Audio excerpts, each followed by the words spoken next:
All right, guys. So we are actually back with episode 5 of RT Talk. I've actually been meaning to record this episode for quite some time, and you can see we're not in the Underdome. We're not in the normal setup. I actually ran out of tea. So, yeah, for a couple of weeks now, I've just kind of been just drinking coffee, which I'm trying to really get away from because coffee has actually been messing up my stomach a little. And so when I finally sat down with myself, got done with the semester, got done with my track season, I actually ended the season early because of some stuff. I'll probably get into that maybe a little bit later in the video. It's really not that important. But yeah, I just was like, okay, guess it's time to come out with the 5th episode. And I go to my tea bar and I'm just like, wait a minute, I don't have any tea. So I actually came to my local coffee shop and picked up at least just one tea bag, just jasmine tea. And I was like, oh, okay, well, I can record here. But I don't know if you can tell from the background, it's kind of raining and everything. So that's why I was like, nah, we gotta. I've been meaning to release this episode or make this episode for a couple of weeks now. So I was like, nah, we got to do something. So just again, just kind of switching up, just trying to see what different setups might work. I really wanted to do like the outside setup today. Didn't work that way. I think we'll do it next episode though. That most definitely. But again, I've been trying to make this episode for a couple of weeks now. Just had some stuff come up and I tried after I guess like all the stuff had passed. It was like, okay, let's do it. Monday it rained, Tuesday it rained, so on and so forth and everything of the sort. And so I was like, okay, well, today should be a great day, which is why I came to the coffee shop and stuff like that, my local coffee shop. And yeah, it just started pouring. And I mean, you can even see like I came out looking dapper and stuff. So, but I guess that's not the most important thing when I make these kind of episodes, contents, whatever. It's just really just what we're going to talk about today. And just kind of touching upon a little bit of that, my obsession of tea. And I guess that's kind of the main thing with this like podcast series is just kind of like talking about my life or just going ons about in the world and stuff over tea, kind of expressing my love or obsession over tea.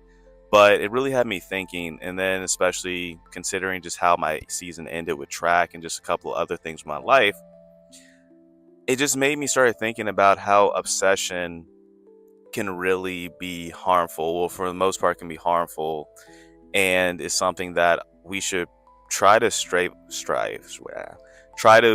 away from. And I think that's very important in this climate, especially considering just how spoiled a lot of people are.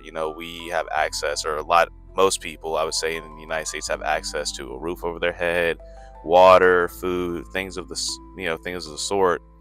And a lot of times we're so spoiled and think that we can just have everything handed to us. If that makes sense. Like, we can have everything just given to us, and it kind of makes us feel as if we're in control. And so then if we don't feel in control, now all of a sudden we start to get depressed, we start to get anxious and all of the sort. And I think it's worse for people who can kind of atone or align themselves with how I feel and just kind of me as a person. I have really bad anxiety, just mainly because I try to control every single outcome. Like I write everything down. I'm always trying to plan things out. And the one thing with life is that you can't always plan things out. So that's what we're going to talk about in this episode. But before we continue on, I actually have the tea of the episode. So this was supposed to be a hot ginger tea. I don't think the barista heard me, but it is what it is. She was very sweet, and actually I'm trying to pull this right here. Hopefully the camera doesn't fall. Like I said, guys, this is kind of a different setup, but she actually also suggested I get this really, I don't know if y'all can see if it's coming in the camera. It's like a cookie brownie or something like that. But I'm also trying to lose weight for next track season too, because right now I think I'm at 200 pounds and my competition weight is really 185, which is actually one of the reasons why I decided to stop running for this season. So yeah, and I actually kind of experience kind of what actually inspired this episode was kind of my love for tea. And then I realized oh, well, I have a love for food too. I love food. I don't think that's a secret to anybody. I'll eat any and everything. And yeah, I think that's definitely what really sparked the whole, I guess, episode idea was obsession. Well, the episode of obsession with food, I guess. So one of the things I've been dealing with, and I've kind of like touched upon it a little bit in my previous episodes, and even like talked about it to like friends and family, and even like the doctors and stuff. So I've been having some gastrointestinal issues, and a lot of it was kind of concerning. And going back in, I guess, like Easter, around Easter time, I really thought I was having a heart attack. Like I thought I was a goner, and obviously, like I feel better now, by the graces of God, and I've prayed on it and everything of the sort. But it really made me just kind of take a step back and examine what exactly I was putting in my body, because when it happened, I didn't know what like I didn't know what I ate to kind of cause that. So since then, I've been very obsessed, again, kind of the namesake of this episode, with trying to control what I put in my body, trying to control my body in general, and being very fearful of if I might have an underlying disease or some sort, or a medical issue, which again, I don't think that's the case. You never know, right? And I've been to the doctors like twice, and pretty much like everything was fine, and did a bunch of tests and stuff. And I plan on going back to the doctor to do like, yearly physicals and stuff like that before I start my track season next year. So overall, I think I'm good. I feel like I'm good. You never know. But again, it's just that obsession with trying to figure out what was wrong with me, not really having a good explanation, like as far as like what happened, because I didn't know, like still to this day, guys, like that was something that I've never experienced. And growing up, I ate everything, burgers, hot dogs, donuts, all that stuff. And obviously, as I've gotten older, I've tried to stray away from all that. But it was just so weird for something like that to happen. And it just seemed like it just happened out of nowhere. And the fact that I really thought, like, I actually called my aunt, and I was like, yeah, like, I think I need to go to the emergency room. And she was like, no, no, no, chill out. Just see how you feel in the morning. And obviously, I felt better in the morning, and family was checking up on me and stuff like that. But it was really just the obsession of, well, and it's kind of still something that I'm struggling with, because I'm a bit of a hypochondriac or whatever. The obsession of trying to figure out what was wrong with me. And so it got me thinking even deeper as far as like how harmful the obsession was. The human body is very weird. Life is very weird. And so again, I'm going to the doctors, I'm checking my body every single day, focusing on what I'm eating. And even though I still might feel like aches and stuff like that here and there, they're not bad. And I would say that they've gotten actually a lot better. But again, it's the obsession in the back of my head of, is there something wrong with me? What if there is something wrong with me? What if I only have like, certain months, days, whatever to live and everything? And it just got me thinking, or it got me, or prompted me to go back and actually reach out to like my old therapist, and we chopped it up a bit. And I told her I confided in her for a couple of things. She's a very great resource, so shouts out to Miss Christine, very great resource. But one of the things that really stuck with me was, and this was something that a lot of people, I guess, could really benefit from if they have similar things with anxiety and everything of the sort, is that we can't control our time on Earth. A lot of our time on Earth is essentially borrowed time. We can't control what comes before, during, or after. We can only control so much. And so with that, you can choose to feel, I guess, two ways. Number one, you can choose to feel hopeless. Or number two, you can submit to the universe, submit to God in my situation, and really go about it in the sense of, okay, I don't know, but what I do know is that in this moment, within this second, within this breath, I have a chance to change my life. I have a chance to make a difference, and I have a chance to do a bunch of great things. And so that helped me kind of remove the sense of obsession and trying to control everything. Mainly oh wait, hold on, guys. the tea and stuff like that. Yeah, the tea. I don't know, because again, I'm recording in my car and it's pretty hot. So, mm. By the way, yeah, this is an iced ginger tea. Um, like I said, I want it hot, but I think ice is fine right now. So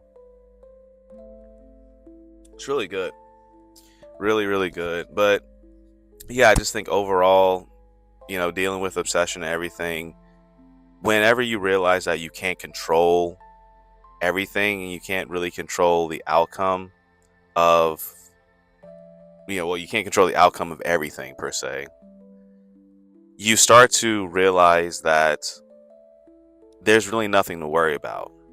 So I think the best way to combat obsession and things of the sort is really to go and, again, just kind of submit to the universe, submit to God, submit to greater outside of yourself, but also understand that what is guaranteed, what you do have, you can make a difference and you can live your life and you can do whatever. But at the end of the day, we don't know how long our time will be per se, and we can't control everything. It's not just necessarily saying, life or death. It's with a lot of things, right?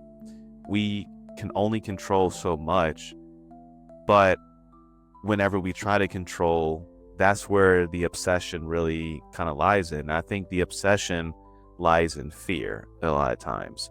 And I mean, I've had my fair share of obsessions, of obsessive moments. I just basically, gave a story about, yeah, I've been dealing with these gastrointestinal issues, but is it really an issue if I've been to 2 doctors, I'm fine, I feel fine, you see, and I'm still in the process of making sure my medical and everything is fine. But again, it's like, I do find myself kind of going back to, well, the what ifs, right? And a lot of times you can't really worry about the what ifs because most of the time the what ifs never come true, not in the sense that we may think. And so I think the best way to combat that is a prayer that I actually came across years ago and was actually reminded by my therapist. And I just started rehearsing it in my head. This the prayer of serenity. So, God, grant me the serenity to accept the things I can't change, the courage to change the things I can, and the wisdom to know the difference of what I can and can't change. And I know I kind of butchered it, but that's not the point. The point is understanding that there are certain things we can change, certain things we can't. And in between that, we need to have the understanding to differentiate between what we can and can't change. And I think that's really the best way to move away from like obsession. And just kind of, I guess, like another funny story. But years ago, there was actually this girl that I went on a date with. And we went on 2, I thought, great dates and everything. And this was back to back. So, Monday and Tuesday we went on a date. So I'm thinking, oh, okay, like, she likes me and stuff. Then she just kind of ghosted me. And so I moved on and everything like that. But supposedly moved on. But in the back of my head, I was like, man, I really like this girl. We just met each other when I was in a bad place. Maybe I'll reach out to her, blah, blah, blah. So I was trying to be charming and all this, trying to be sociable.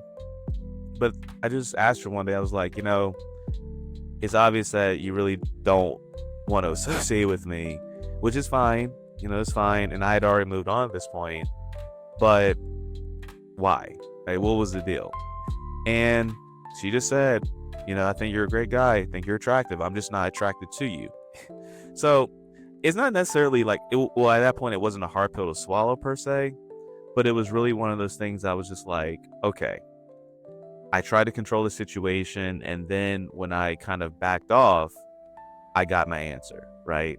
And so she wasn't the person for me, and, shouts out to her and stuff like that. But again, the point of that is just showing how a lot of times when you try to control it and you put these scenarios in your head with the obsession of like, okay, I want this to happen, I want this to happen, it has to happen in this way, it never does. And a lot of times that could lead to disappointment. But I think when you take that step back and you tell yourself, look, I'm just going to submit myself to the will of God, the will of the universe, whatever happens. I trust in the higher power. I trust in myself. and I'm thankful for what I have and what I had. I think that's when you do come to a sense of clarity with life. I really do.